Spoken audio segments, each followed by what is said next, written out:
اور یہ بات ہر آدمی کے زبان پہ آپ نے دیکھی ہوں گی، سنی ہوں گی، یا کبھی نہ کبھی بات آئی ہوں گی کہ یار اب اس کام میں خیر و برکت نہیں رہی، اس گھر میں خیر و برکت نہیں رہی، اس میرے معاملات میں خیر و برکت نہیں رہی، پہلے جیسا معاملہ ایسا نہیں رہا، وغیرہ وغیرہ وغیرہ. یہ باتیں آپ سنتے ہیں. مطلب پہلے جو لیول آف جو بھی تھا، انکم تھا، فائدہ تھا، دل کا لگنا تھا، اطمینان کا تھا، وہ کہیں نہ کہ ڈمنش ہو گیا، کم ہو گیا، کمتر ہوتا چلا جا رہا ہے. تو اس کے لیے میں کیا کروں؟ تو یاد رکھیے آج میں جو ٹاپک آپ کے سامنے رکھوں گا، یاد رکھیے وہ اس اللہ کی مخلوق کے بارے میں ہوں گا جس مخلوق سے ایک مومن کا بڑا گہرا تعلق ہے، ہونا چاہیے. یہ اس کی پیدائش کے پہلے سے اس سے تعلق ہے، اس کے پیدا ہونے کے بعد اس کی زندگی میں اس کا تعلق ہے، اس کے موت کے وقت اس سے تعلق ہے، موت کے بعد قبر میں اس سے تعلق ہے، اور خبر سے اٹھا جانے کے بعد پھر اس سے تعلق اور پالا پڑے گا.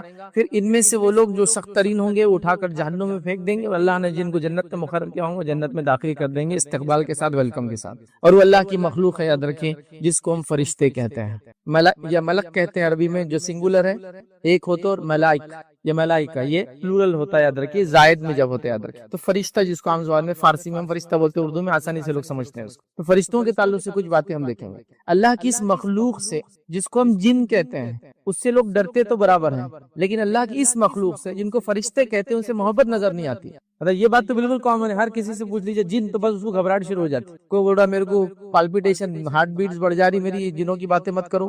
کوئی بول رہا رات میں بات کرے تو میرے کو فجر تک نیند نہیں آ رہی، پھر اس سے فلاں ہو رہا. تو وہ اللہ کی ایک مخلوق سے جو کہ جن ہے، جو ہماری طرح کی ایک مخلوق ہے، جس کو جنت اور جہنم جانا ہے، اس سے ہم ڈرتے ہیں. تو یہ ڈر کا ماحول تو ہر جگہ بنا ہوا ہے، مطلب جنوں کا تذکرہ ہے تو ڈر چالو ہو گیا. لیکن وہیں یہ ماحول امت مسلمہ میں نظر نہیں آتا ہے کہ فرشتوں سے محبت کریں، ہم ان کا تذکرہ ہم کریں، ان کے بارے میں یہ کہے کہ یہ ہمارے پاس آئے جائے تو بڑی اچھی بات ہے، چونکہ ان کی موجودگی خیر اور برکت لاتی ہے. چونکہ اللہ نے کچھ کو مقرر کر رکھا ہے جو آپ کے پاس خیر و برکت لاتے ہیں، کچھ آپ کی حفاظت کرتے ہیں، کچھ آپ کے ساتھ رہتے ہیں، کچھ آپ کے لیے مغفرت کی دعائیں کرتے ہیں. یہ بہت کچھ کرتے ہیں آپ کے لیے، یاد رکھیں. ابھی وہ ہمارا ٹاپک نہیں کہ فرشتے کیا کیا ہمارے لیے کرتے ہیں، لیکن ان سے ہمارا گہرا تعلق ہے. جنوں سے ہمارا کیا گہرا تعلق ہے بتائیے؟ کچھ بھی نہیں. وہ ایک مخلوق ہے ہمارے جیسے، پیرلل ہمارے ساتھ جی رہی ہے. اور دو ہی ایسی اللہ کی مخلوق ہے جن سے روز قیامت پوچھ ہونے والی، وہ انس اور جن ہے. انسان اور جنات، ان سے پوچھ مطلب جنت جہنم میں صحیح غلط سے سوال اور جواب ہونے والا ہے. باقی اللہ کی مخلوقات سے نہیں ہونے والا ہے. جانوروں کا معاملہ تو یہ کہ وہ مٹی بنا دی جائیں گے، ختم کر دیے جائیں گے، لیکن حساب تو ہوگا ان میں، لیکن مٹی بنا دی جائیں گے.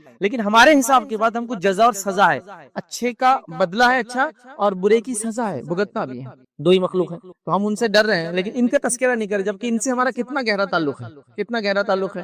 ہم پیدا نہیں ہوئے، روح ابھی ڈالے جانے والی ہے، تو ایک فرشتہ آگے پوچھتا ہے اللہ کیا کرنا ہے؟ اللہ کہتا ہے اس فرشتے کو روح ڈال دے اس کے اندر. جب ماں کے پیٹ میں ہم 120 ڈیز مطلب چوتھا مہینہ چالو ہو گیا، اللہ ایک کو کہتا جاؤ روح پھونک دو، وہ لاتا ہے ہماری روح کو، اور ابھی جو بچہ پیٹ میں جو ہے جنین ہے جس کو بولتے ہیں، اس کے اندر روح ڈال دیتا ہے چوتھے مہینے کے. ہمارا تعلق ان سے وہاں سے چالو ہو گیا ہے نا. مطلب روحوں میں سے لائے ایک روح کو پیٹ میں ڈالے تو ہمارا ریلیشن بن گیا. ٹھیک ہے، اس کے بعد لائف میں زندگی میں رہتے ہیں تو ہمارے لیے برکت کی دعائیں کر رہے ہیں، ہمارے پاس آ رہے جا رہے ہیں، ہمارے اعمال کو لکھ رہے ہیں نا. ہر ہفتے کے اعتبار سے پیر اور جمعرات کو عمل چڑھ رہے ہیں، ہر روز کے اعتبار سے فجر اور عصر میں عمل چڑھ رہے ہیں. تو ڈیلی کی شفٹ فجر اور عصر کی ہے، اور ویکلی شفٹ جو ہے پیر اور جمعرات. اللہ کے رسول صلی اللہ علیہ وسلم اس روز روزہ رکھتے تھے پیر اور جمعرات، تاکہ میں اس حالت میں رہوں کہ جب میرے نام عمل پیش کیا جائے اس ویکلی جو ہے تو میں روزے سے رہوں. اور ڈیلی عصر اور فجر کی نماز کو امپورٹنس دیا گیا تاکہ جب فرشتے عمل لے کر پہنچے تو ہم نماز کی حالت میں رہیں. ہوتا نہیں آدمی بھائی باقی ٹائم کچھ بھی ہو، آخر وقت میں تو چلو کچھ نہ کچھ اچھا ہونا چاہیے، تو ہم کم از کم اس وقت عبادت کی حالت میں رہیں. تو یہ رپورٹنگ کر رہے ہیں ہماری، یہ برکتیں لاتے، خیر لاتے ہیں. ان کا غیر موجودگی نحوست لاتی ہے. یہ ہماری حفاظت بھی کرتے ہیں جب تک اللہ چاہتا ہے، اور جب اللہ نہیں چاہتا پھر ان کو ہٹا دیتا ہے، اور پھر جو بھی ہونا، ہم پر اٹیک ہونا، یہ ہونا ہے، چیزوں کا گرنا ہو جاتا ہے. آپ کئی بچوں کو دیکھیے ایسے معجزاتی طور سے دیکھتے ہیں آپ بچ جاتے ہیں. آج سی سی ٹی وی کیمرے بہت ہو گئے نا، ارے اچانک دیوار پہ، لیکن اس سے کیسا نکل گیا ہو. تو اللہ کو جب تک حفاظت کروانا ان سے اللہ کرواتا رہتا ہے، جب پھر ختم ہوگا چھوڑ دیتا ہے. بلکہ اپوائنٹڈ ہے، ایک اپوائنٹڈ ہوتا ہے ہمارے ساتھ بچپن سے جو قارین جن ہوئے سے، وہ ہم کو صرف بہکاتا ہے. اور اللہ کی طرف سے ایک اپوائنٹڈ فرشتہ ہوتا ہے جو ہم کو خیر اور اچھائی کی باتیں ہمیشہ بولتا رہتا ہے. اس لیے شر اور خیر کا پہلو ایک ساتھ ہمارے دل میں دیکھتے ہیں. ابھی اتنا دیکھ کے چلے جاتا ہوں نماز کو، نہیں ابھی نماز کو جانا ہے. یہ دونوں پہلو ایک ساتھ چلتے رہتے ہیں. چلو یہ کھا لیتا ہوں اس لیے کہ حرام ہے، لیکن مال تو آ رہا ہے نا، دوسرا پہلو نہیں حرام ہے نہیں لینا. تو یہ دونوں ایک فرشتہ آپ پہ ہے جو آپ کو اچھائی کا کو ہمیشہ دیتے رہتا ہے اور ایک شیطان وہ کرتا ہے. تو یہ ہمارے ساتھ ہے. مر جائیں گے تو یہ لینے آنے والے ہیں, روحوں کو لینے آتے ہیں اچھے بری شکل میں انسان کے اعمال کے اعتبار سے. خبر میں ڈال دیے جائیں گے تو سوال کرنے آ جائیں گے.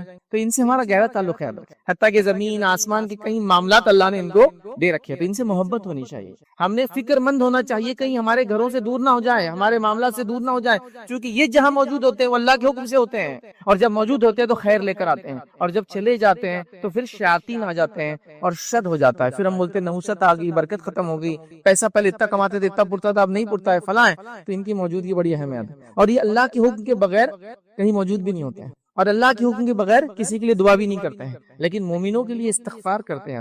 اللہ کے جو عرش کو اٹھائے فرشتے ہیں جو مقربین میں سے سب سے زیادہ اللہ کے نزدیک ہے, وہ مومنوں کے لیے استغفار کرتے ہیں. اب دیکھیے اللہ سے اتنے قریب ہے وہ, اور مومنوں کے لیے استغفار کرتے ہیں, تو رب العزت ان کا سنتا ہے, اس لیے کہ وہ بغیر رب العزت کے حکم کے کچھ کرتے ہی نہیں ہے. جب اللہ ان کو حکم دیتا ہے, مطلب اللہ جب کسی کو پسند کرتا ہے تو فرشتے اس سے محبت کرنے لگ جاتے ہیں, ان کا پالا آنا جانا سب شروع ہو جاتا ہے اس کے پاس. اور اللہ جب کسی سے نفرت کرتا ہے تو نکل جاتے ہیں, پھر نحوست, لعنت, برائیاں, شر اور ساری چیزیں بہرحال آنا شروع ہو جاتی ہے.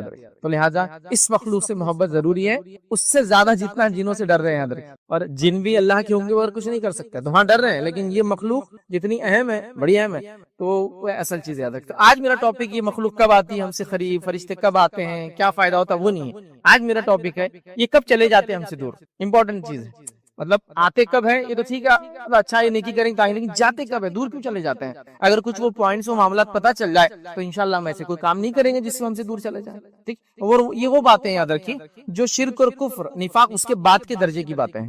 مطلب کوئی کہے کہ میں نے یہ کیوں نہیں کہا کہ مشرک کے قریب فرشتے نہیں آتے ہیں, اور یہ تو یہ وہ لیول کا بات نہیں ہو رہی. ہم وہ کریں گے ایک انسان مسلمان ہے اس کے بعد کیوں فرشتے اس کے پاس نہیں آتے, ہم وہ ٹاپک کو دیکھیں گے. ورنہ کفر کرنے سے فرشتے دور چل جائیں گے, کوئی آدمی شرک کرتا تو وہاں فرشتے نہیں ہوتے, وہاں شیاطین موجود ہوتے جہاں شرک ہوتا ہے, شرک کے اڈوں پر, ہے نا.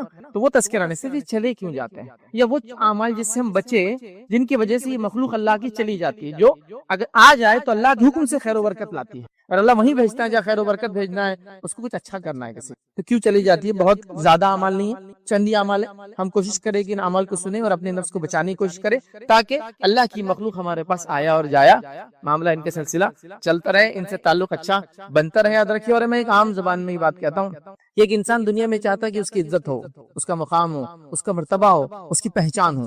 پہچان کا تو ہر کسی کو رہتا نا, اور ان کو تو وہ پہچانتے ہیں.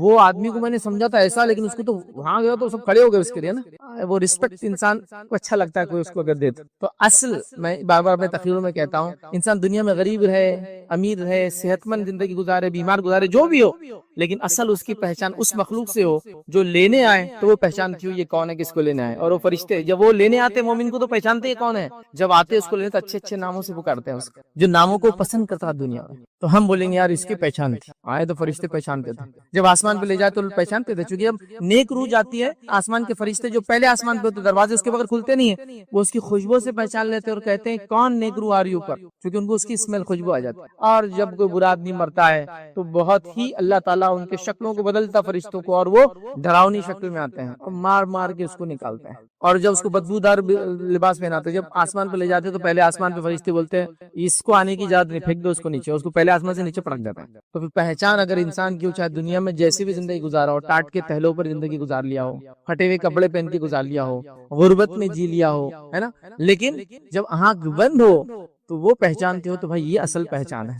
اگر کسی کو موت کے فرشتوں نے پہچان لیا اور اچھے سے پہچان لیا, مطلب وہ تو کامیاب انسان. ہم کہیں گے یار اس کی پہچان بہت اوپر تک ہے, یقیناً اس سے اوپر کیا پہچان ہو سکتی. تو فرشتوں سے تعلقات اچھے ہونا بہت ضروری. چلیے آئیے, اب وہ کیا اعمال ہے جو دنیا میں ہم کرنے سے مخلوق دور چلی جاتی ہے, جن سے ہمارا اتنا گہرا تعلق ہے, ہر چیز کر رہی ہے, ہماری پیدائش پر موجود ہے, مطلب روح لا رہی ہے اور اس کی زندگی میں موجود ہے, حفاظت کر رہی ہے, دعائیں کر رہی ہے, اعمال لا رہی لے جا رہی, معاملات بھی کر رہی ہے ہمارے لیے. بارش کے تعلق سے حدیث کے اندر آتا ہے کہ جو ہے بادلوں کے لیے فرشتے اپوائنٹڈ ہوتے ہیں, وہ کوڑوں سے ان کو مارتے ہیں اور ہاتھ کر لے جاتے جہاں برسانا چاہتے ہیں اللہ کے حکم سے. ٹھیک, تو بہرحال یہ مخلوق کیوں چلی جاتی ہے, تو وہ اس کام پہ جاتی ہے جو اللہ کو پسند نہیں ہے, اور ان لوگوں کے پاس اور ان کام پہ موجود ہے جو اللہ کا جہاں ذکر ہوتا ہے. تو کہاں ذکر ہوتا ہے, کہاں فائدہ ہوتا ہے, وہ نہیں لیں گے, کہاں سے چلی جاتی. تو آئیے بہت کم پوائنٹ ہے وہ آپ کے سامنے. تو پہلا پوائنٹ یاد رکھیے, اس گھر سے فرشتے چلے جاتے یا دور ہو جاتے یا نہیں آتے جس گھر کے اندر, یاد رکھیے, کتا یا تصویر ہو. یاد رکھیے, کتا اور تصویر ہونے سے فرشتے چلے جاتے ہیں. اب یہ بڑا امپورٹنٹ پوائنٹ ہے, یاد رکھیے, یہ اب نہیں کر سکتے, لیکن اس سے پہلے ایک وضاحت کر دوں, یہ ہے کہ اگر کتا شکار کے لیے پالا جا رہا ہے، کتا حفاظت کے لیے پالا جا رہا ہے، تو اس کتے کو گھر سے آپ باہر رکھ سکتے ہیں، وہ مسئلہ نہیں ہے، وہ مسئلہ نہیں۔ چونکہ کتے کو خامخواہ رکھنا ہے، شوق کے لیے کسی نے رکھ لیا تو اللہ کے رسول صلی اللہ علیہ وسلم نے فرمایا اس کا ہر روز ایک قرات اجر کم ہو جاتا ہے۔ اور قرات کیا ہے؟ بہت پہاڑ سے برابر، اس کے برابر یا اس سے زیادہ ایک قرات ہوتا ہے، تو ڈیلی مائنس ہو جاتا ہے اگر شوق کو پالا تو۔ لیکن ضرورت کے لیے پالا، حفاظت ہو سکتی ہے، جو ریوڑ ہوتے ہیں جانور وغیرہ ان کو جمع کرنے کا معاملہ ہو سکتا ہے، پرسنل سیفٹی کے لیے ہو سکتا ہے، یا کچھ چیزیں آ رہی ہے اور جا رہی ہے جس پہ آپ بارڈر پر ہے، یا آپ ایسے شخص ہیں جن کے پاس تو سونگنے کے لیے جانور ہوتے ہیں کتے کہ بھائی دیکھیں کوئی خطرناک چیز تو نہیں اندر آ رہی جا رہی ہے نا، ہوتا ہے ایسا، تو یہ تو حفاظت ہے، یہ مسئلہ نہیں۔ لیکن ان کو بھی گھر سے باہر رکھنا ہے، مطلب اس کو آپ کہیں گے آپ کا ایک رہنے کا گھر ہے، اس کا صحن ہوتا ہے، آنگن ہوتا ہے، خالی ایریا جو وہاں رکھیں گے آپ، اندر نہیں گھر، تو وہ بہرحال اس حد تک ٹھیک ہے، یہ ضرورتیں اور مجبوریاں ہیں، یہ ایک الگ بات۔ لیکن عام حالت میں اگر کتا اور تصویر گھر میں ہے تو وہ فرشتے وہاں نہیں آتے اندر، تو اس معاملے میں ہم کو بہت محتاط رہنا ہے، اور ایسی کوئی غلطی ہم نے نہیں کرنا ہے کہ فرشتوں کو خامخواہ دور کر دیں سوشل سٹیٹس کے چکر کے اندر کہ بھائی ہم بہت بڑے گھر کے ہو گئے تو کتا رہتا ہمارے گھر میں، کیوں رہتا؟ تم شکار پہ جاتے ہیں، شکار کر کے کھاتے آج کے دور میں، تم کو حفاظت کی ضرورت نہیں، کچھ نہیں، بس اب وہ چونکہ سب کچھ ہو گیا، اتنا پال لیا تو کتا پال رہے، بھائی اپنے رشتہ داروں کو پالو اتنا ہی ہے، تو مسکینوں کو پالو اتنا ہی ہے، تو معذور اور یتیم اس سماج میں کتنے ہیں، اور اس امت کے علاوہ انسانیت میں کتنے ہیں، وہاں خرچ کرو۔ ورنہ یہ بھی میں نے دیکھا کہ سوشل سٹیٹس کے چکر کے اندر کتے پالے جا رہے ہیں اور کتوں کی وہ خدمت کی جا رہی ہے، جو گھر میں پڑا ہوا بوڑھا ہے اس کی نہیں کی جا رہی، کتوں کا پیخانہ صاف کیا جا رہا ہے، کتوں کو پیخانہ کرانے کے لیے گھمانے لے جایا جا رہا ہے، حد ہو گئی یار۔ ٹھیک ہے ایک جانور ہے ضرورت کے لیے، لیکن وہ جو سٹیٹس مینٹین کرنے کے چکر میں اس کی کنگھی کی جا رہی ہے، گھر میں بوڑھا باپ ہے، دادا کی کنگھی نہیں ہو رہی، کتوں کی کنگھی ہو رہی ہے، عجیب و غریب ہو گیا۔ تو ایک لمٹ ہوتی ہے ہر چیز کی، بہرحال ضرورت ایک الگ چیز۔ صحیح مسلم کی روایت ہے، نبی اکرم صلی اللہ علیہ وسلم فرماتے کہتے ہیں فرشتے اس گھر میں داخل نہیں ہوتے جس میں کتا داخل ہو اور جس میں جاندار کی تصویریں ہوں، تو اس گھر میں فرشتے داخل نہیں ہوتے ہیں۔ تو لہٰذا خامخواہ ہم کو کتے نہیں پالنا ہے اور تصاویر کو ہم کو نہیں لٹکانا ہے اندر۔ تصویروں کا معاملہ بھی آج کل بہت کامن ہوتا چلا جا رہا ہے، پہلے زمانے میں بھی تھا، آج بھی نظر آ رہا ہے کہ یادگار کے لیے والدین کی تصویر، یادگار کے لیے گھر کے بڑوں کی تصویر، یادگار کے لیے کے علاوہ برکت کے لیے فلاں پیر صاحب فقیر صاحب کی تصویر دیکھی ہوں گے نا آپ نے، تو یہ تصاویر رکھنے سے فرشتے نہیں آتے، یاد رکھیں، تو یہ نہیں آتے۔ نبی اکرم صلی اللہ علیہ وسلم ایک بار مرتبہ گھر میں گئے اور روایت میں آتا ہے کہ جبرائیل علیہ السلام اس گھر میں نہیں آئے، تو آپ نے کہا کہ جبرائیل جب آئے تو دروازے کے باہر سے آواز دی، جب نبی اکرم صلی اللہ علیہ وسلم باہر گئے پوچھا آپ اندر کیوں نہیں آ رہے، جب پہلے تو اندر آتے تھے، تو کہا آپ کے جو چارپائی تھی گھر میں اس کے نیچے کتے کا بچہ چلا جاتا، چھوٹا تھا شاید، تو آواز وغیرہ نہیں کیا، یہ معلوم نہیں ہوا، جب اس کو گھر سے نکالا گیا تو تب جو ہے فرشتے مطلب جبرائیل علیہ السلام گھر میں آئے، تو فرشتے نہیں آتے۔ تو کیا ہم رحمت برکت مغفرت کا جو سامان جمع کرتی مخلوق اس کو دور کرنا چاہتے ہیں اپنے گھروں سے؟ نہیں، تو کتوں کو اور تصویروں کو بلا وجہ نہیں، کچھ جگہ وجوہات ہو سکتی، کچھ جگہ مجبوریاں ہو سکتی، ایک الگ بات ہے، وہ آپ ڈسکس کر سکتے ہیں آپ کے علاقے کے جو مفتیان علماء سے، لیکن عام حالت میں تو یہ کوئی چیز نہیں ہوں گی یاد رکھیں، ورنہ پھر یہ مخلوق فرشتے جن کو کہتے ہیں گھروں میں داخل نہیں ہوں گے، اور ان کے نہیں داخل ہونے سے پھر نحوست، برائی، رحمت کے خلاف زحمت کا معاملہ اور لعنتوں تک بات جا سکتی ہے، مطلب ہم خیر سے محروم ہو سکتے ہیں، تو لہٰذا اس معاملے میں محتاط رہیں، یہ دو کام ہم نہ کریں، اور کتے کے الفاظ بار بار دیگر روایتوں میں بھی اس کے بعد آتے رہیں گے، یاد رکھیں، ٹھیک ہے، تو ہم نے دیکھ لیا یہ دو کام ہم کو نہیں کرنا ہے، ورنہ فرشتے دور چلے جاتے ہیں، نزدیک نہیں آتے، یاد رکھیں۔ اسی طرح ایک روایت کے اندر ہے، نبی کرم صلی اللہ علیہ وسلم سے مسلم کی روایت ہے، آپ نے فرمایا کہا کہ رسول اللہ صلی اللہ علیہ وسلم سفر سے تشریف لائے، اور یہ روایت ماں عائشہ کر رہی ہے کہ اللہ کے رسول صلی اللہ علیہ وسلم سفر سے تشریف لائے اور میں نے اپنے دروازے پر ایک جو ہے نقشی والا پردہ لٹکا رکھا تھا جس پر گھوڑوں کی تصویر تھی، پردہ لٹکا رکھا تھا جس پر گھوڑے بنے ہوئے تھے، اور ایک روایت میں کہ وہ گھوڑوں کو پر بھی تھے، مطلب یونیکارن سمجھو، ایسا کچھ تو بنا ہوا، ہم امیجنری کریچر ہے، وہ کوئی حقیقت میں نہیں ہوتا، تو وہ بنے تھے، آپ نے حکم دیا تو میں نے اس کو پھاڑ ڈالا۔ اس سے پتہ چلا ایسے پردے ہونا نہیں چاہیے، اس پہ جانداروں کی تصویریں ہو، چاہے وہ چرند ہو چاہے پرند ہو، مطلب جس کو کہیں گے اڑنے والے پرندے ہو یا پھر چرنے والے جانور ہو، یاد رکھیں، اگر ہے تو اس کو مٹا دے، مسخ کر دے، اور یہاں اللہ کے رسول نے تو ناپسند کیا، تو وہاں عائشہ نے اس کو پھاڑی دیا سیدھا، اب پھاڑ نہیں سکتے، قیمت زیادہ تھی، تو چہروں کو مسخ کر دے، مٹا دے کہ پھر نظر نہ آئے کہ اس کے پیچھے کیا تھا، یاد رکھیں۔ لیکن یہاں ایک بات بتا دوں، چہروں کی جب بات ہو رہی ہے، تصویر جو ہوتا ہے یاد رکھیے اس کے لیے کچھ کنڈیشن سے کسی چیز کو تصویر ہونے کے لیے، ورنہ لوگ پوچھتے ہیں کبھی کرو شرٹس پہ چھوٹے چھوٹے لوگو ہوتے ہیں، اس پہ کبھی اونٹ، کبھی مگرمچھ، کبھی مطلب الو، کبھی چیل، کچھ نہ کچھ ہوتے ہیں. تو دیکھیں تصویر کے لیے جو کنڈیشن ہے وہ یہ ہے کہ کسی بھی چیز کی صورت کے لیے جو کنڈیشن، تصویر صورت سے لفظ آتا ہے، سورا کہتے ہیں عربی کے اندر، تصویر اسی سے لفظ آتا ہے، صورت ہونا کمپلسری. کوئی جسم کسی کا اگر کسی جگہ ہو تو تصویر میں نہیں آتا ہے. تصویر کے لیے چہرہ ہونا کمپلسری، صورت ہونا کمپلسری. اور صورت 3 چیزوں سے مکمل ہوتی ہے، ان میں سے ایک چیز بھی نکل جائے تو اس کو تصویر نہیں کہتے ہیں. پھر وہ ہوتا ہے آنکھ، ناک اور کان کا موجود ہونا. تو وہ چھوٹے چھوٹے لوگوں میں تو کچھ بھی نہیں دکھتا، نہ آنکھ دکھتی، نہ کان دکھتی، نہ ناک دکھتی. اسی لیے آپ دیکھیں گے عربی جو عرب علاقوں کے اندر بہت ساری ٹیکسٹ بک بھی ہوتی ہے بچوں کی، تو بغیر آنکھ کی چھاپتے ہیں. مطلب انسان ہے، بتانا ہے کوئی ڈائیگرام تو آنکھ مٹا دیتے ہیں اس کی، چونکہ آنکھ غائب ہوگی تو تصویر نہیں بچا. آنکھ، ناک اور کان ہونے سے تصویر بن جاتی ہے. تو کسی تصویر کے اندر آنکھ، ناک، کان دکھ رہا ہے تو نہیں ہوں گی. اسی لیے آپ دیکھیں بہت سارے لوگ کارٹون بھی بناتے ہیں جو مسلمان ملکوں وغیرہ میں، تو آپ دیکھیں آنکھ نہیں ہوتی کارٹون کی، خالی ایسا کچھ بھی آتے جاتے رہتا آنکھ کے پاس، یا کان نکال دیتے، ناک نکال دیتے اس کی، تو اس سے صورت نہیں رہتی پھر باقی میں. تو یہ رولنگ ہے اس کی یاد رکھیں. تو صورت تصویر کب ہوتی ہے؟ ورنہ چھوٹی چھوٹی چیزوں کو بھی لوگ پھر پھاڑنا شروع کر دیتے ہیں، لوگ اس کو نکالا، اس کی ضرورت نہیں ہے، اس میں تو دکھتا بھی نہیں ہے. وہ اتنا بڑا بھی ہو تو نہیں دکھتا ہے، چونکہ اس کے اندر خالی آؤٹ لائن ہوتا ہے. وہ تصویر صورت تو ہوتی ہی نہیں جانور کی بھی، ٹھیک ہے. تو لہٰذا اس چیز کو ہم سمجھے. تو جہاں تصویریں ہوں اور جہاں کتا ہو یاد رکھیں وہاں نہیں آتے. اور تصویروں کے تعلق سے، صورت کے تعلق سے ہم نے بات دیکھی، اور کتوں کے تعلق سے ڈیٹیل میں دیکھی. اسی طرح اللہ کے رسول صلی اللہ علیہ وسلم فرماتے اور کہتے ہیں، یہ صحیح مسلم کی روایت ہے، آپ نے فرمایا کہا کہ فرشتے ان مسافروں کے ساتھ نہیں رہتے جن کے ساتھ جو گھنٹہ رہتا ہے اور جن کے ساتھ سفر میں کتا رہتا ہے. تو مطلب کوئی آدمی سفر کر رہا ہے اور گھنٹہ لے کر چل رہا ہے. گھنٹے سے مراد کوئی ایسی چیز جس کو آپ جانتے ہیں نا، وہ گول اوپر سے کوئی کور ہوتا ہے، اندر کوئی چیز ہوتی ہے جو لگ کر بچتی ہے. جیسے کہ اس کی مثال لینا ہے تو عیسائی جو اپنی عبادت کے لیے چرچز کے باہر لگاتے ہیں، دیکھا آپ نے، بڑا گھنٹہ ہوتا ہے اور اس کو کوئی ایسا کھینچتا ہے تو اس سے ان کے عبادت کا وقت ہوتا ہے تو اس کو بجایا جاتا ہے اندر. اور عیسائی عبادت کو بلانے کے لیے وہ گھنٹہ بجاتے ہیں. اور یہودی جو ہے عبادت کو بلانے کے لیے ایک جانور کا سینگ ہوتا ہے، تھوڑا سا گھما پیچیدہ ہوتا ہے، اس کو پھونکتے ہیں اندر.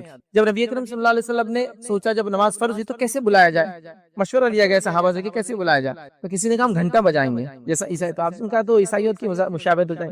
کسی نے کہا ہم مسور پھونکیں گے وہ جیسا جیوس کرتے ہیں، تو کہا وہ بھی ٹھیک نہیں، مشابہت ہے. تو کہا ٹھیک ہے طے کرتے ہیں. اس کے بعد ایک صحابی سوئے، جا کر سو کر انہوں نے خواب میں یہ الفاظ سنے جو اذان ہم دیتے ہیں. پھر وہ اذان کے الفاظ سنے اور آ کر اللہ کے رسول صلی اللہ علیہ وسلم، میں نے خواب میں دیکھا. آپ نے کہا بڑے اچھے الفاظ ہیں، یہ اذان کے الفاظ ہوں گے، یہی اذان کے الفاظ ہوں گے، یاد رکھیں. اور اذان جو ہوتی ہے، چونکہ ایک مسئلہ نکل گیا تو مختصر بتا رہا ہوں، اذان جو ہوتی ہے یاد رکھیں وہ 2 قسم سے دی جاتی ہے. ہمارے پاس ایک ہی قسم سے دی جاتی ہے، اور بہرحال کوئی مسئلہ نہیں، وہ ریگولر ہے اور ایک دم کامن ہے. اس میں ہوتا اللہ اکبر، اللہ اکبر، اللہ اکبر، اللہ اکبر، یہ ہم 4 بار پڑھتے ہیں. لیکن اذان کی دوسری قسم ہے، یہ سارے الفاظ کو اس سے ڈبل پڑھتے ہیں، مطلب 4 کو 8 بار پڑھتے ہیں، 2 کو 4 بار پڑھتے ہیں. ٹھیک ہے، جیسے اللہ اکبر، اللہ اکبر، اللہ اکبر، اللہ اکبر، اللہ اکبر، اللہ اکبر، اللہ اکبر، اللہ اکبر، اشہد ان لا الہ الا اللہ، اشہد ان لا الہ الا اللہ، اشہد ان لا، ایسا ہوتا ہے تیز، اور دوسرا والا ہلو، تیز دوسرا ہلو. تو اس میں ڈبل ہو جاتے ہیں. تو جو دوہری اذان ہوتی ہے اس کی اقامت دوہری دی جاتی ہے، مطلب اذان کا آدھا اقامت ہوتی ہے. تو ہمارے پاس اذان اکھیری ہوتی ہے، اقامت دوہری ہوتی ہے. اگر اذان دوہری ہے تو اقامت دوہری ہونا، اذان اکھیری ہے تو اقامت اکھیری ہونا. مطلب اگر اذان آپ یہ والی دے رہے اللہ اکبر، اللہ اکبر، اللہ اکبر، اللہ اکبر، اشہد ان لا الہ، یہ والی اذان دے رہے تو اقامت کیسی ہوں گی؟ اللہ اکبر، اللہ اکبر، اشہد ان لا الہ الا اللہ، اشہد ان محمد رسول اللہ، حی علی الصلاۃ، حی علی الفلاح، قد قامت الصلاۃ، قد قامت الصلاۃ، اللہ اکبر، اللہ لا الہ الا اللہ، یہ اقامت ہوگی. اور جب دوہری اذان دیں گے آپ جس میں 8 بار پڑھا جائے گا تو اس کی اقامت کیسی ہوگی؟ پھر اللہ اکبر، اللہ اکبر، اللہ اکبر، اللہ اکبر، اشہد ان لا الہ الا اللہ، اشہد ان لا الہ الا اللہ، اشہد ان محمد رسول، ہے نا. تو بس اذان اکھیری دی جاتی ہے، اقامت دوہری. لیکن کوئی مسئلہ نہیں، کوئی مسئلہ علم کے لیے بتا رہا ہوں کہ تو کوئی بہت سے لوگ سعودی جاتے بولتے ہیں وہاں اذان اقامت اکھیری کیوں ہوتی ہے؟ ہمارے پاس مسجد کے اندر اذان ہم اقامت اکھیری دیتے ہیں. اکھیری اس لیے دیتے ہیں اقامت ہم کہ اذان اکھیری ہوتی ہیں، جبکہ اذان کے 2 ٹائپس، جب دوہری اذان تو دوہری اقامت، اکھیری اذان تو اکھیری. بہرحال تو اللہ کے رسول صلی اللہ علیہ وسلم نے یہ کیا. تو گھنٹہ تو جو بچتا ہے یاد رکھے، تو اس کے ایک مثال وہ بڑا بھی ہو سکتا ہے، سائز میں چھوٹا ہو سکتا ہے. سفر میں ہو تو گھنٹہ استعمال نہ کرے. اس زمانے میں عرب جب نکلتے سفر میں تو گھنٹے وغیرہ استعمال کرتے تاکہ لوگوں کو لوکیشن بتائے، ہم کہاں ہیں وغیرہ کرے، تو یہ درست نہیں، یاد رکھے. اور کہا سفر میں اگر کوئی جا رہا ہے اور کتا لے جا رہا ہے، سفر میں کتا حفاظت کے لیے جایا جا سکتا، پھر وہ بات ہو چکی ہے کتے کی حفاظت کے لیے، لیکن شوقیہ طور سے رکھ رہے ہیں، یہ درست و جائز نہیں ہوں گا، یاد رکھے. ٹھیک. اسی طرح ایک اور روایت ہے جیسے مسلم کی، اس میں نبی اکرم صلی اللہ علیہ وسلم فرماتے ہیں، کہتے ہیں گھنٹہ جو ہے شیطان کا باجا ہے. جو گھنٹہ ہے جو بجایا جا رہا ہے وہ شیطان کا باجا، یاد رکھیں. اب کوئی آدمی جو گھنٹہ بجاتا ہے یا گھنٹی بجاتا ہے ہم اس کو برا نہیں کہہ رہے، لیکن اسلام میں ہر قسم کی میوزک حرام ہے، چاہے وہ گھنٹی سے آتی ہو، گھنٹے سے آتی ہو، یا کسی اور انسٹرومنٹ سے آتی ہو. تو ہم لوگوں کا معاملہ کسی مذہب کے خلاف نہیں بلکہ ہم گھنٹی اور گھنٹے کی بات کر رہے ہیں. ہمارے پاس ہر میوزیکل انسٹرومنٹ جائز نہیں، سوائے اس کے کہ ایک میوزیکل انسٹرومنٹ جس کو دف بولا جاتا ہے وہ دف کو جو ہے بجایا جا سکتا ہے. اور وہ ایسا ہوتا ہے کہ ایک ڈفلی سمجھ لیجیے انڈیا میں جو ہوتی ہے, ایک طرف سے ہوتا ہے, ایک طرف سے خالی ہوتا ہے, اور اس کو کچھ مواقع پر نبی اکرم صلی اللہ علیہ وسلم نے بجانے کا حکم دیا ہے ادھر. جیسے کہ کسی کے پاس شادی وغیرہ ہو تو بجا لیا جائے, کوئی مسئلہ نہیں. گھر میں عورتیں بجائیں گی ادھر کہ سڑک پہ نکل کے نہیں, ٹھیک ہے, تو وہاں کر لیا جائے. کسی نے نظر مانگی ہو, اللہ کے رسول صلی اللہ علیہ وسلم ایک بار بیٹھے تھے, ایک خاتون نے کہا اللہ کے رسول میں نے نظر مانگی تھی کہ میں اگر یہ میرا کام ہو جائے تو آپ کے قریب آ کے دف کو بجاؤں گی. تو کہا تو نے مانگ لی نظر تو بجا لے.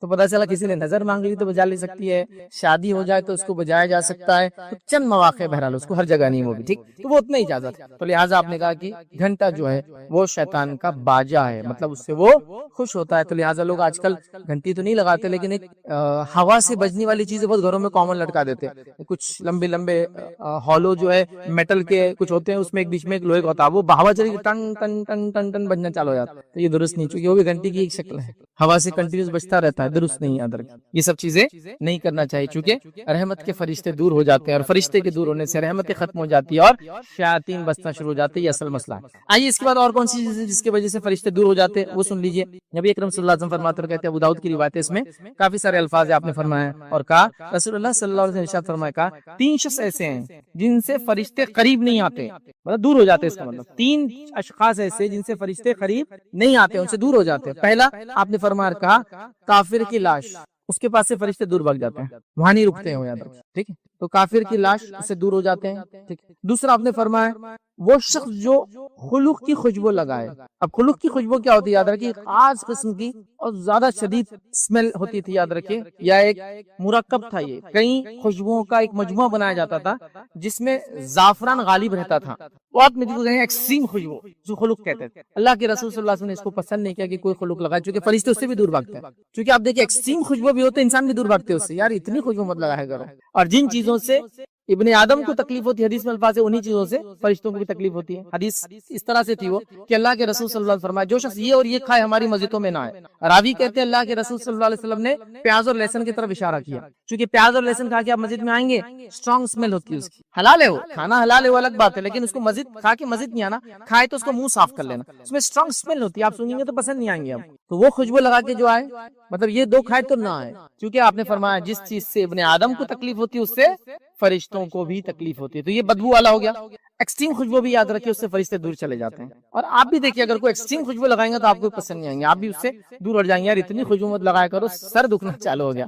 تو آدم کی اولاد کو جس چیز سے تکلیف ہوتی ہے فرشتوں کو بھی ان چیزوں سے تکلیف ہوتی ہے, یاد رکھیے. اب اس میں یہ چیز بھی آپ دیکھیے, غور کیجیے کہ تمباکو اسمیل کرتا ہے, تو تمباکو کی اسمیل نہیں اعلیٰ مول کے, اس میں خوشبو ملائی جاتی ہے, وہ اتنی ایکسٹینس, مطلب اتنی زیادہ خوشبو ہوتی ہے کہ آپ بولیں گے نہیں, ویسے وہ کھانا ہی چیز جائز نہیں, یاد رکھیے. اور اس پہ اس کی خوشبو اور تکلیف دے رہی تھی, وہ بھی آپ غور کیجیے, اتنی تیز آتی ہے, آپ دور سے بولیں گے یار کوئی تو تمباکو کھانے والا ہے, چونکہ وہ تمباکو خوشبو چھپانے جو اس میں خوشبو ڈالی گئی وہ اتنی ہارڈ ہوتی ہے جس کی کوئی انتہا نہیں, چونکہ وہ اسمیل کو دبانے کے لیے ڈالی جاتی ہے. بہرحال تو خلوق کی خوشبو لگائیں گا, فرشتے قریب نہیں آتے ہیں.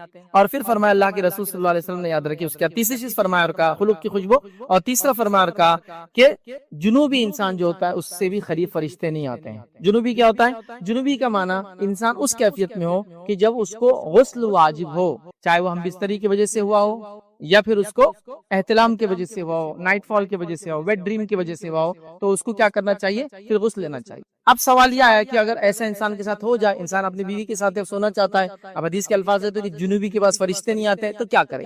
تو یاد رکھیے اگر انسان کو جنوبی حالت میں صبح اٹھ کے غسل لینا ہے تو پھر وضو کر کے سوئیں گا, وضو کر کے سوئیں گا تو معاملہ کٹ ہو جائے گا. تو آپ نے فرمایا وہ شخص جو جنوبی حالت میں مگر یہ کہ وضو کر لے, وضو کر لیں گے تو مسئلہ ختم ہو جائے گا. ایک انسان جنابت کی حالت میں وہ کھانا چاہتا ہے تو وضو کر لے, ایک انسان جنابت کی حالت میں ابھی غسل لینا نہیں چاہتا, سونا چاہتا ہے تو وضو کر لے, ایک انسان جنابت کی حالت میں صبح اٹھ کے غسل کرنا چاہتا ہے فجر سے پہلے تو وہ وضو کر لے, وضو کر کے سونا چاہیے. اب ایک سوال یہ آتا ہے کیا وضو دائمی عبادت ہے؟ تو یاد رکھیں وضو دائمی عبادت ہے, غسل ہو نہ ہو آپ الگ سے وضو کر سکتے ہیں. مطلب غسل نہ ہو تو وضو کر کے نماز نہیں پڑھ سکتے آپ, بولنے کا مطلب یہ غسل نہ بھی ہو تو وضو کریں گے تو اجر و ثواب ملتا ہے اس کا. بہت سے لوگ سوال کرتے ہیں ارے غسل ہی نہیں تو وضو کر کے کیا فائدہ؟ یہ مسئلہ مردوں کے لیے تو زیادہ نہیں ہے, عورتوں کے لیے مسئلہ کب کام آ سکتا ہے؟ جب وہ حیض کی حالت میں ہو, کئی دنوں تک جو ہے غسل نہیں کرتے, چونکہ اب غسل کرے بھی تو فائدہ نہیں ہے, وضو تو کر سکتے ہیں چونکہ وضو دائمی عبادت ہے. وضو کیا فائدہ دے گا؟ وضو وہ سارے فائدے دے گا جو وضو کے فائدے روایتوں کے اندر آتے. وضو کر کے جو سو جاتا فرشتے اس کے لیے دعا کرتے, وضو کر کے فلاں.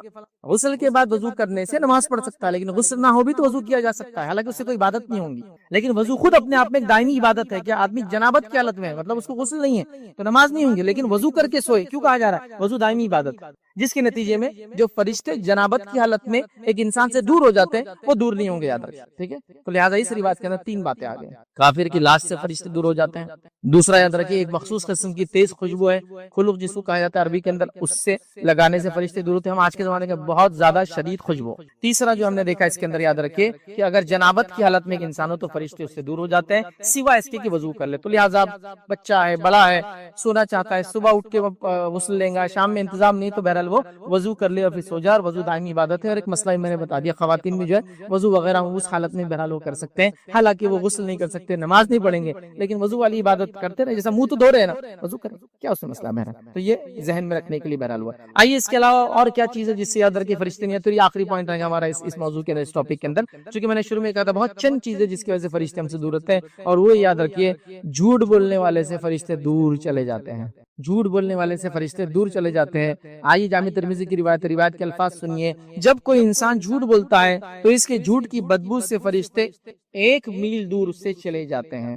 1 میل دور، مائل جس کو کہتے ہیں یاد رکھیں. 1 میل اپروکسیمیٹلی 1.5 کلومیٹر سے لے کر 1 کلومیٹر اور 700 میٹر تک ہوتا ہے. یاد رکھیں میل، مائل اس کو جو ہے انگلش میں بولتے ہیں، وہ میل ہوتا ہے ہمارے پاس. یاد رکھیں 1 میل دور چلے جاتے ہیں اس سے جب وہ آدمی جھوٹ بولتا ہے. چونکہ جب آدمی جھوٹ بولتا ہے تو اس کے منہ سے ایک بدبو نکلتی ہے، اور جب بدبو رہتی ہے وہ ہم کو تو نہیں آتی بہرحال اس کی، لیکن فرشتے اس کو سونگ لیتے ہیں اور اس بدبو کی وجہ سے وہ انسان سے دور ہو جاتے ہیں. لیکن اب جھوٹ کا معاملہ کیا ہے؟ یاد رکھیں یہ اتنا ہو چکا جس کی کوئی انتہا نہیں. حالانکہ فرشتے سے دور چلے جاتے ہیں. جھوٹ بولنے کی وجہ سے ایک گناہ انسان کے نام عمل میں لکھ دیا جاتا ہے. نبی اکرم صلی اللہ علیہ وسلم موجود تھے اور ایک صحابی غالباً کرم عامر تھا، ان کی والدہ وہاں موجود تھی، اور اللہ کے رسول صلی اللہ علیہ وسلم کے سامنے انہوں نے کیا کیا، ہاتھ کو بند رکھا مٹھی کو، اور کہا آؤ میرے پاس میں کچھ دوں گی. بچوں کو بولتے نا آؤ میرے پاس کچھ دوں گی. تو اللہ کے رسول صلی اللہ علیہ وسلم نے کہا کیا دینے والی ہو؟ بلا رہی ہو نا بچے، کیا دینے والی ہو؟ تو کہا اللہ کے رسول صلی اللہ علیہ وسلم ہاتھ کھولا تو کھجور ہے، یہ دینے والی. تو ہاں اگر تم ایسا نہ کرتی تو ایک جھوٹ تمہارے نام پہ لکھ دیا جاتا. مطلب بچوں کو بھی آپ جھوٹ نہیں بول سکتے، آپ کچھ اور بول کے سمجھائیے. بچوں کو جھوٹ بولنا ایک دم عام بات ہے، بولتے نہیں بچوں کو جھوٹ بولا جا سکتا ہے. ایسا وہ اندھیرے میں جائیں گے تو بڈھا آئیں گا. کون بڈھا ہے وہ، اور کیوں آئیں گا، اور کیوں ڈراتے ہو بچوں کو فالتو چیزوں سے بچپن سے؟ ایسا خوف جو خوف انہوں کبھی ہونا ہی نہیں چاہیے. جھوٹ بھی ہو گیا ایک تو، کون بڈھا آئیں گا اندر سے؟ کچھ بھی نہیں. مطلب آپ بولے جن بھوت آئیں گا، غلط بات ہے نا. کیوں ڈرا رہا ہے؟ اس سے بچوں کو اندھیرے سے ڈر پیدا ہوتا ہے. جھوٹ بولا آپ نے، یا بچے پوچھ رہے آپ سے کوئی سوال کر رہے کہ وہ بجلی کیوں کڑکتی، ارے وہ الیکٹرک شارٹ سرکٹ ہو جاتا آسمان میں، جان دو تم کہاں وہ چکر میں جا رہے ہیں. غلط بات کیوں بولے آپ بتائیے. اس کو کیسا ہوتا ہے، گرم ہوائیں اور ٹھنڈی ہوائیں جب ملتی ہے جس علاقے کے اندر ہے نا، تو اس کی وجہ سے وہ ٹکراؤ ہوتا ہے دونوں کے اندر، اور اس کے اندر گرمی پیدا ہوتی ہے اور اس سے بجلی کڑک کے باہر نکلتی ہے. نہیں آتا تو بولتے بیٹا میرے کو نہیں معلوم، سائنٹیفک ریزن اسکول میں جا کے ٹیچر سے پوچھ لو. جھوٹ مت بولو. یا پھر کوئی بات ہے جو فیوچر میں کرنے والے تو انشاءاللہ کے ساتھ بولو. جیسا مثال کے طور پر مجھے گاڑی چاہیے فلاں وغیرہ، انشاءاللہ دیکھیں گے. اب آپ نے اللہ پہ ڈال دیا بات کے حالات رہے تو ہو جائیں گے، ٹھیک ہے. تو بہرحال جھوٹ نہیں. تو بچوں سے جھوٹ نہیں. تو اللہ کے رسول موجود تھے، صحابیہ نے ہاتھ بند کر کے بچے سے کہا کچھ دوں گی. آپ نے کہا تیرے نام ایک جھوٹ لکھ دیا جاتا اگر تو کچھ نہ دیتی. انہوں نے کہا اللہ کے رسول صلی اللہ علیہ وسلم میرے پاس ایک کھجور ہے. تو آپ نے ان کو وہ کھجور دیا تھا. جھوٹ بولنے سے فرشتے دور چلے جاتے ہیں. جھوٹ اتنا بڑا گناہ ہے، یاد رکھیں اس کی کوئی انتہا نہیں. لیکن بڑی تعجب کی بات ہے ہم اس کو بہت معمولی لیتے ہیں. یہ بڑی عجیب بات ہے، یہ بڑی عجیب بات ہے. آپ تھوڑا سا اس پہ غور کرو. فرسٹ ورلڈ کنٹریز کے اندر، دنیا کے جو جدید ترین ممالک کہلاتے ہیں، اس کے اندر ان کے سیاستداں بھی جھوٹ نہیں بولتے ہیں.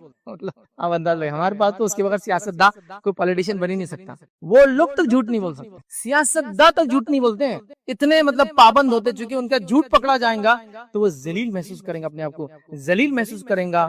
تو بہت مطلب جس کو کہیں گے وہ ہو جائیں گا اور آپ سے معافی مانگیں گے. یہ بڑی عجیب بات ہے ادھر کی. مطلب اسلامی اصول اور ضوابط ان لوگوں نے لے لیے، انہوں نے لے لی. کتنی تعجب کی بات ہے. ہمارے پاس تو ایک آدمی اپنے آپ کو مومن مطلب اعلیٰ درجے کا پتہ نہیں کیا کیا بیان کر رہا ہے. جھوٹ بولنا جائز ہے، گالی دینا جائز ہے، گھما دینا جائز ہے، کچھ بھی کر رہا ہے. بس مطلب ہر چیز اس کے لیے جائز ہو جا رہی ہے. جتنا دیندار لیول پہ جا رہا ہے اتنا زیادہ جھوٹ بول رہا ہے. گھر میں بیٹھ کے فیس بک یوز کر رہا اور بولا بھی بزی ہے. میں جھوٹ کے ایک درجہ بدلا ہوگا، چونکہ اس سے مقام بنے گا نا. میں بار بار نہیں ملوں گا، تھوڑے دن تک بھگاتے رہوں گا تو لوگوں کو پتا چلے گا میرے پاس 10 بار آئے تو میں ملتا ہوں. یہ حالت ہے یاد رکھیں. لہٰذا جھوٹ نہیں. جھوٹ بولنے سے فرشتے دور چلے جاتے ہیں. اور جھوٹ کے بارے میں کیا کہوں، آخری بات کہہ کے ختم کر رہا ہوں. شرک بھی جھوٹ کی قسم ہے. جھوٹ کا دائرہ اتنا بڑا ہے. شرک بھی جو اللہ کے ساتھ شریک کی جاتے ہیں وہ جھوٹے معبودان ہیں نا. تو شرک بھی جھوٹ کی قسم ہے. اس سے آپ سمجھ لو جھوٹ کتنی خطرناک چیز ہے. اسی لیے حدیث میں الفاظ ہے انسان جھوٹ بولتا ہے، جھوٹ بولتا ہے، جھوٹ بولتا ہے، حتیٰ کہ اس کا نام جھوٹوں میں لکھ دیا جاتا ہے. مطلب ہمیشہ کے لیے جھوٹا ہو جاتا ہے. اب بولیں گے کہ 2-3-4 بار جھوٹ بولا، بار بار بول تو نام ہی لکھ دیا گیا. اب وہ سچوں میں نہ سکتا. ایک انسان سچ بولتا ہے اور پھر سچ بولتا ہے، اس کی کوشش کرتا ہے، سچوں میں اس کا نام لکھ دیا جاتا ہے ہمیشہ کے لیے. تو شرک بھی جھوٹ کی قسم ہے. تو جھوٹ کتنی خطرناک چیز ہے، اندازہ لگائیے. فرشتے اس بدبو کو سونگھ لیتے ہیں جو انسان جب جھوٹ بولتا ہے اور دور چلے جاتے ہیں. اور جھوٹ کے بارے میں آلریڈی ہم نے ایک لیکچر لے لیا, بس ایک مختصر بات بتاؤں جھوٹ کے بارے میں. ہر کوئی اس کو ذہن میں رکھے, جھوٹ کی اپنی ایک زندگی ہوتی ہے, وہ یقیناً آپ کی زندگی میں بار بار آپ کے سامنے آئیں گا, بار بار آئیں گا, آج نہیں آئیں گا. مثال دیتا ہوں, کالج لائف میں ایک جھوٹ بولا تھا, کالج لائف ختم ہو کے 25 سال ہو گئے, پھر ایک کوئی تو ملا رہے یار تم نے کالج میں بولے نا تمہارے دادا کی زمین, اس کا کیا ہوگا؟ جھوٹ تھا. آئی پھر بات میرے سامنے, پھر ایک نیا جھوٹ بولتا ہوں, وہ بھیج دیا, اس پہ کیس ہو گیا, ابھی وہ ڈسپیوٹیڈ پراپرٹی بن گئی, ابھی فلاں ہو گیا, پھر جھوٹ بولا. پھر مرتے وقت کوئی تو بات آئیں گے, تم نے ایک بار بولے تھے, میں بار بار آئیں گا, ری اٹیسٹ کرنا پڑے گا, یا تو معافی مانگ لے گا بول کے جھوٹ بولا تھا.